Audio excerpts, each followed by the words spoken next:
I'm Laurie Cardoza-Moore, and this is Focus on Israel.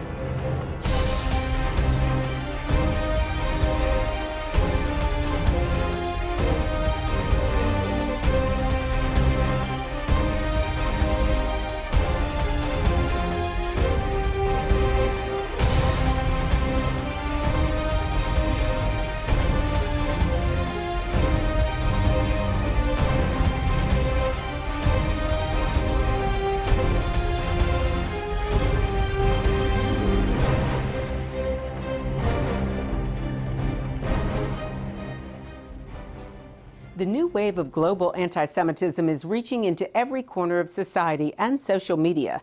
The Boycott, Divest and Sanctions movement has even made strides in the form of a cultural boycott of Israel, stoking fears of growing anti-Semitism within the entertainment community.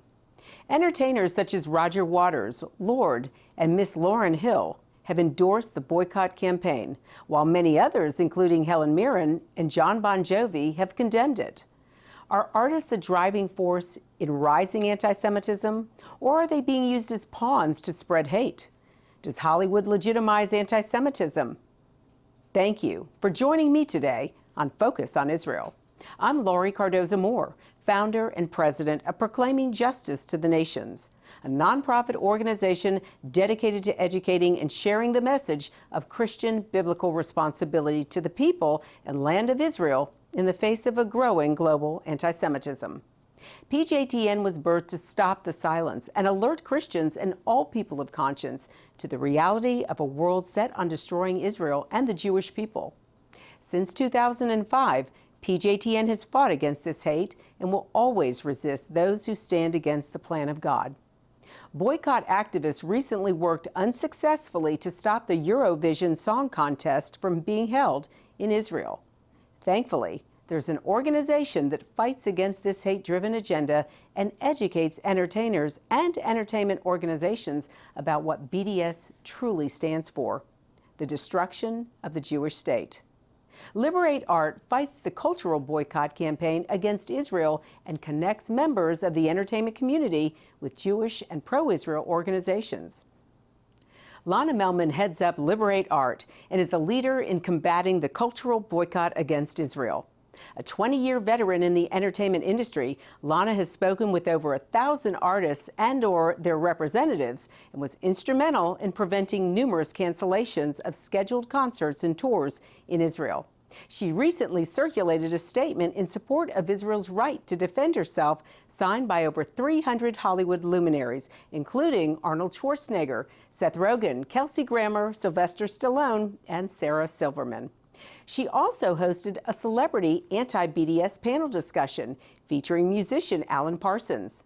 During my visit with her in Los Angeles, I learned a great deal about the pressure exerted against artists who perform in Israel, as well as Israeli artists who perform in other countries. So it's great to see you, great to have this time to spend with you. Thank you, it's my pleasure. Yeah, so Lana, tell us about yourself and your own journey into evolving into this whole movement to confront this the issue of cultural boycott, divestment, and sanctions against the state of Israel. Well, this work combines the two great passions in my life, outside of my friends and family, and that is my love of Israel and my love of the entertainment field. I have spent my entire adult career in the entertainment world. I started off as an entertainment lawyer.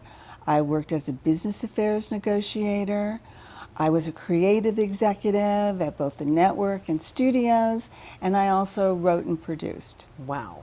So I have a huge background in the arts. I feel it's incredibly important. I think they enrich life for all of us, and they're a great connector between people and places. I think they help us understand each other better. Right. And then I also have this profound love of Israel. And that really started with my very strong connection with my family, particularly my mother's side of the family. And I had a very strong sense that of being part of a tribe when I was growing up, knowing that we were all connected and that, you know, we were moving through life together. And then when I was around 9-ish, my mom told me the story of the Holocaust. Oh, wow. And she told me this, you know, horrifying tale that ended with the miracle of Israel. And it was as if my DNA changed. I just understood on a very profound level that this tribe that I belong to is much bigger. And that as Jews we share a common destiny in a great many ways. So then in around 2011, just when the cultural boycott campaign really started heating up, I decided to switch gears and take the contacts I had made, all of the skill sets I had developed, and combine it to counter, to fight and defeat the cultural boycott campaign against Israel. The cultural boycott is part of one aspect of the boycott, divestment, and sanctions campaign against Israel. And it's often known by the acronym BDS, right?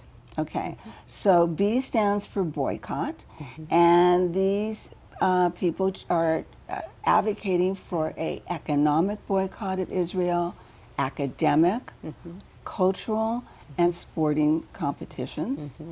The D stands for divestment, which means that they want all of the financial institutions and pension funds to divest and not, you know, invest in Israel businesses. Right.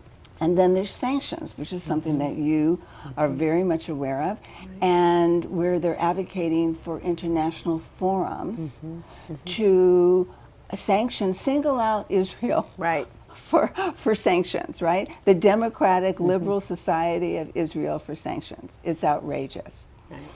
The question is, how do you get the world to isolate a country, an open liberal democracy?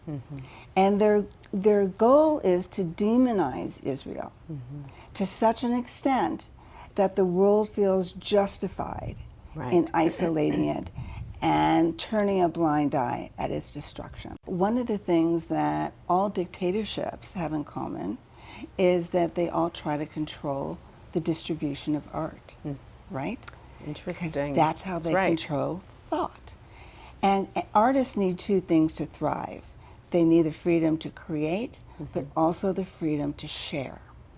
So what these dictatorships always do in order to control their people and get them to do what they want them to do is that they control and censor distribution. Well, if you look around today, the only groups and entities that are fostering this kind of censorship and an attempt to control the distribution of art is other, you know, totalitarian regimes and BDS, right? That's where you're seeing it. So one of the things that makes the cultural boycott so incredibly dangerous is that it uses the celebrity of artists to disseminate misinformation and lies about Israel. The millenniums today, and there are fabulous statistics on there and they're staggering, something like 70% of millenniums get their information online, right? Absolutely. And they get it from social media. And millenniums are fascinated with celebrity and the world of entertainment. They love films, they love music. So these anti-peace, anti-Israel groups use the celebrity of the artists in order to communicate misinformation. And I just want to explain a little bit about how it works, okay? What that's the strategy, is to use the artists. But the tactics are such. So let's say a musician, the Rolling Stones, Rihanna, or even like a lesser known jazz musician Right. wants to go to Israel. And by the way, it's very important to note that hundreds of musicians and artists go to Israel every single year to share their art with their Israeli fans. And that's something. So when they decide to book a concert and the news gets out, and the news has to get out because you're advertising. Correct. You've got to right? use media to promote. You have to use media to do promotion. that. Right. What they'll do is they'll launch a multifaceted campaign urging that particular artist to cancel their upcoming performance. They'll use something as old-fashioned as email. Right. They'll call the representatives. They write blogs that get picked up by mainstream media. When an argument erupts, then it gets picked up by mainstream media Right. as well, and it goes global. Right. And of course, there's social media. And social media reaches an audience that, other kinds of, online publications don't reach. Right. You're reaching a vast, vast audience. So the way they do it, they issue the call, and the tactic is they accuse Israel of horrendous crimes Right. against humanity, which are completely false. And then in their campaign, they say to the artists, if you keep your concert date in Israel, that means you support these hellacious Right. crimes against humanity. So what they are doing is that they are slandering the Israeli people, all 7+ million of them, as well as the individual artists. They are calling the artists racist and, supporters of apartheid and Right. supporters of genocide, all of which is an outrageous lie. And that gets the attention of a group of people around the world, particularly millennials, who follow news about celebrities, right? The goal is really twofold. The first thing is that what people think about is getting a cancellation, pressuring an artist to cancel. Correct. Very few do, by the way. I was personally involved when Alicia Keys was scheduled to perform in Israel. And it was probably one of the ugliest campaigns I've ever seen. It made the news all the time. Alice Walker issued an open, who's the author of The Color Purple, Right. issued an open letter asking her soul sister not to perform in apartheid Israel, which of course it is not apartheid. That's a complete falsehood. And all of her representatives were bombarded. They took a petition and they marched up to the charity that she supports, which saves the lives of children. Right. And they made a big to-do and got coverage about presenting that. It was unbelievably intense. And I worked with her representatives and helped them understand some of the stuff that was going on in social media, some of a lot of it was being orchestrated and wasn't, original, Authentic, yes. in any way. And ultimately, she issued a wonderful statement to the New York Times focusing on the universality of music and its ability to create peace. Another person where I worked very, very closely with was Scarlett Johansson's publicist. Scarlett Johansson was the representative of SodaStream. Right. They have a wonderful, wonderful business. They had one of their factories was in the West Bank. They provided all of their Arab employees. Now this is SodaStream is an Israeli-owned company. Yes. So at the same time, she was the ambassador for Oxfam. And it got an Oxfam International. There's a lot of different Oxfam's, right, got basically threw her under the bus. Oh, no. Very, very publicly. They made, threatened to withdraw her ambassadorship. It was a nightmare. So I was up till 1 o'clock in the morning talking to the publicist, providing him with information, finding out how she felt, where she was with this. She's a remarkable woman, by the way, very strong-willed, very determined, and she took the bull by the horns, and basically she divorced Oxfam. She said, "You don't get to fire me, I quit." Good for her, right? And then she made a wonderful statement about SodaStream, and she kept her her sponsorship of it, and it aired on Super Bowl. So the publicity around it was through the roof. This factory was in an area that was providing jobs for Arabs.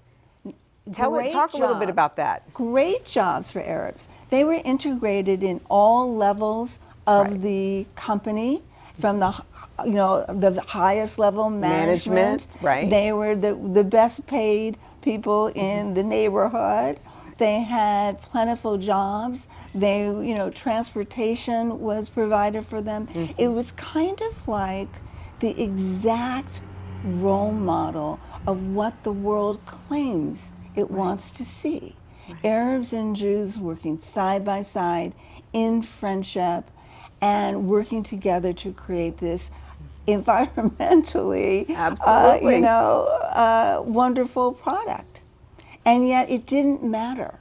It didn't matter to the people who supported BDS that the closure of this factory would mean the loss of real jobs for Palestinian people. So in addition to that, which is directly involved, that's basically kind of defense work. And I did a lot of that, particularly when I was before I started my new company, which is Liberate Art.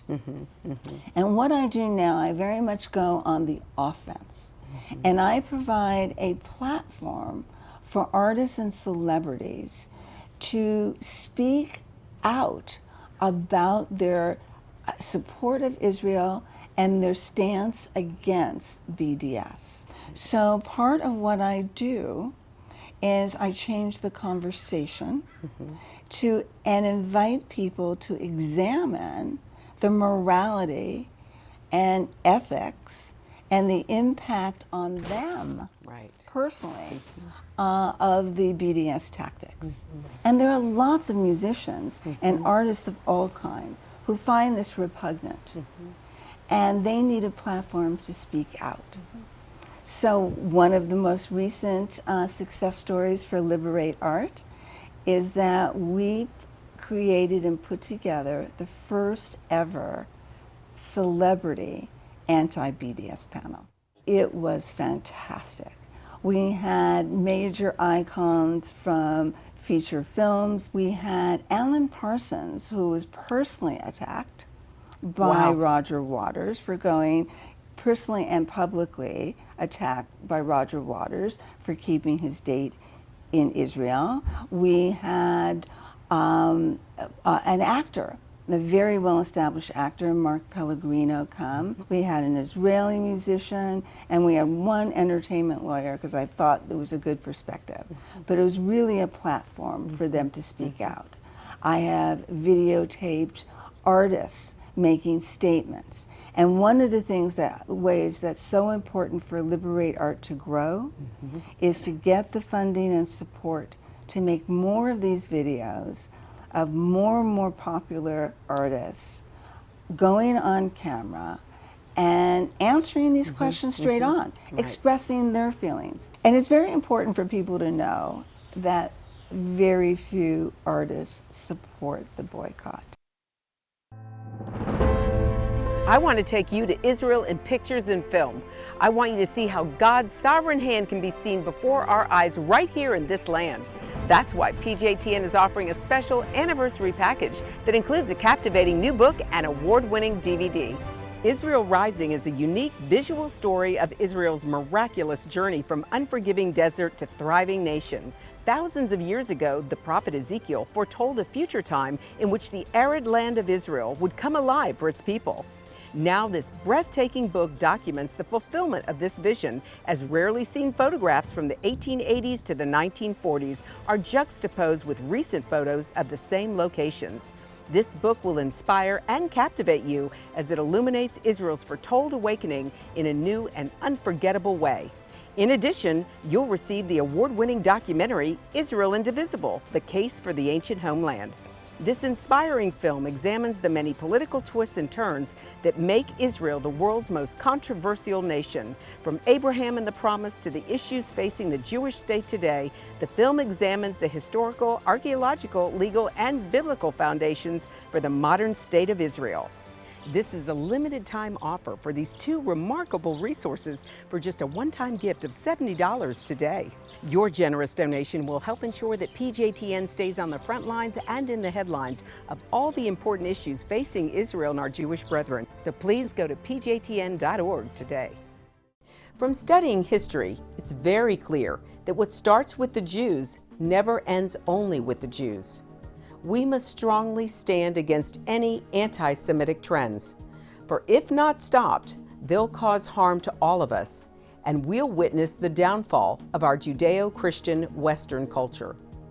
Today, many people say there's no longer a need for a Jewish state, that Jews around the world no longer need a place of refuge. But anyone who has heard recent statistics about the worldwide rise in anti-Semitism would never make such a claim. The reality is that neo-Nazi groups and Nazi sympathizers are increasing around the world. Surveys show that over 1 billion people in the world harbor anti-Semitic attitudes. Close to 50% believe that Jews have too much power in the business world, and 2/3 of the world's population has never heard of the Holocaust or believe the historic accounts of it are inaccurate. Don't let yourself be manipulated by evil people with a wicked agenda. When the self-serving villains are in control, good people from all religions suffer. Muslims, Christians, and all people of conscience should stand proudly and show respect for a country that gives so much to the world in so many ways. Do your part, do your research, and do what you can to make a difference. Because what happens in Israel does affect us all. This is not just a Jewish or just an Israeli problem. This is a problem for all humanity, for each and every one of us who believe in freedom and human rights. Learn more about what you can do at pjtn.org.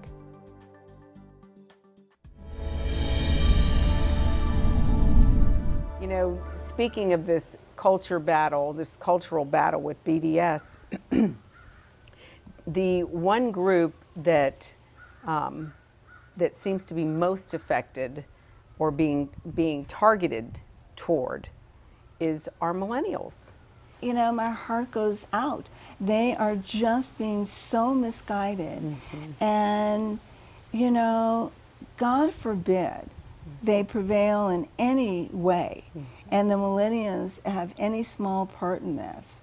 I mean, it's a tragedy for the generation. They have to be educated. We have to go on offense. We have to get them looking at the BDS movement, the cultural BDS campaign, with a critical eye. What is the response from the overall entertainment industry with regards to the work that you're doing? Well, I must say that the support has been tremendous. I get a lot of support within the industry, whether or not people are particularly champions of Israel. They just don't like the whole idea of a third-party political activists trying to interfere with the artists' careers. So, you know, there's a lot of confusion surrounding the BDS, or the Boycott, Divestment, and Sanctions movement, especially among the young people. Yes. They don't quite understand what it is and what it isn't. Explain. Well, you're absolutely right. And in fact, not just among young people, but absolutely about young people. So here's something the way I like to make it very clear. I like to talk about what it is and what it is not. The cultural boycott campaign against Israel is not a peace movement. It is a political movement. It's not about reconciliation. In fact, it stirs up conflict. It is not about cultural exchange. It's about censorship and thought control. And it's not about educating. It's about intimidating. And it's not an artist or really even a Palestinian-based campaign. It's much more European and UK in terms of its foundation. And it is absolutely not pro-Palestinian. It is anti-Israel. Lana, I've so enjoyed this interview with you. Thank you. It's Me been too. very enlightening, and it's been inspiring and encouraging as well. But there's a lot of work to do.